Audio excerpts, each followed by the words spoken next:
Sa panahon ng problema, masarap pa ring sandalan ang iyong pamilya dahil anuman ang iyong magiging problema, basta't sama-sama, lahat yan ay makakayanan. Ako po ang inyong lingkod, Tagapanood TV.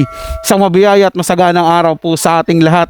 Welcome back po dito sa ating YouTube channel at Facebook page. Panibagong araw, panibagong reaction video po ulit tayo mga tagapanood. At ang gagawan po natin ng reaction, bibigyan ng komento, opinion ay ang balitang Vice Ganda isiniwalat ang ginawa ni Colleen Garcia kay Billy Crawford. Kaya naman wag na natin patagalin to. Simulan na po natin ang ating reaction video sa araw na to mga tagapanood. Let's do this! Vice Ganda binulgar ang ginawa ni Colleen Garcia kay Billy Crawford.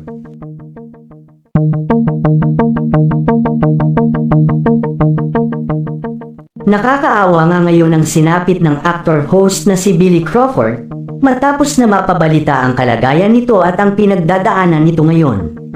Nabigla nga ang maraming netizens matapos na sumambulat sa publiko ang balitang ito patungkol sa aktor, lalo na nang lumabas ang ilang larawan online ng aktor at makikita ang malaking pagbabago sa pangangatawan nito. Malaki nga ang nagbago sa pangangatawan ng aktor at talaga namang malayong-malayo na ito sa dati nitong makisig na pangangatawan. Samantala kahapon nga daw ay isinugod na sa ospital ang aktor sa hindi pa matukoy na dahilan. May lumabas kasing balita na nakita na lamang daw itong nakahandusay sa kwarto nila ng kanyang asawang si Colleen Garcia. Agad nga daw na itinakbo si Billy sa ospital at ayon sa aming source ay malubha umano ang lagay ngayon ng aktor sa ospital. May usap-usapan ding dumadaan sa matinding depresyon si Billy dahil sa sunod-sunod na problemang kinakaharap nilang mag-asawa at ng kanyang pamilya. Matatandaan na halos isang taon pa lamang magmula nang pumanaw ang ama ni Billy Crawford at talaga namang halos mapilayan si Billy nang mawala ang kanyang ama na nasa ibang bansa. Samantala ngayong araw naman ay may lumabas na balita na tuluyan na nga daw binawian ng buhay si Billy Crawford dahil sa karamdaman nito na halos ilang buwan na din itong pinaglalabanan. Ngunit wala pang kumpirmasyon mula sa pamilya Crawford ang balitang kumakalat na ito.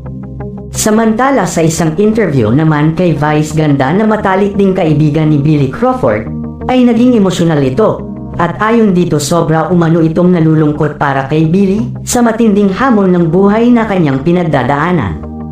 Ayon pa kay Vice ay nakikiusap umano siya sa publiko na sana ay hayaan na lang muna ng mga netizens ang pamilya ni Billy at wag nang panghimasukan ang buhay nito ngayon. Halos mapilayan nga daw ngayon ang pamilya Crawford dahil sa nangyayaring ito kay Billy.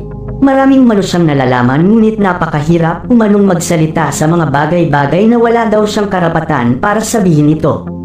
Isa nga lang daw ang hiling ngayon ni Vice para sa kanyang kaibigan at dating nakatrabaho na sana ay gumaling na ito sa kanyang karamdaman at muling manumbalik ang saya at kulay ng kanyang pamilya. Emosyonal na pahayag ni Vice Ganda. Sa totoo lang po mga tagapanood, hindi po ako basta-basta naniniwala sa balitang pumanaw na po si Billy Crawford dahil may malubhang karamdaman. Kasi nga po, wala naman pong nilalabas sa mainstream media about sa ganyang mga balita. Kasi pansinin nyo po mga tagapanood, kung may ganyang balita na pumanaw na si Billy Crawford, unang-una po lalabas po yan sa mainstream media, GMA7, ABS-CBN, maging sa TV5.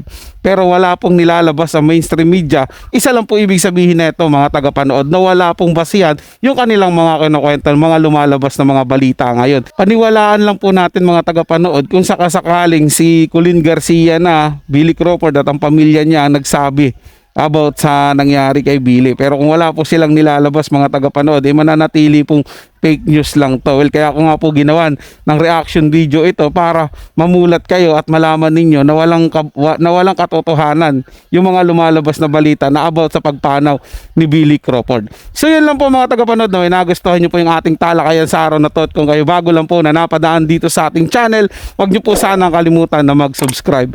Hit nyo na rin po notification bell para lagi po kayong updated sa mga bago pang video na ating ilalabas. Share, like, and comment din po kayo mga tagapanood, atin yung babasahin at pupusuan. So hanggang sa muli po, ito yung Tagapanood TV. Komento at opinion lamang, wala pong personalan. Paalam po at mabuhay po kayong lahat.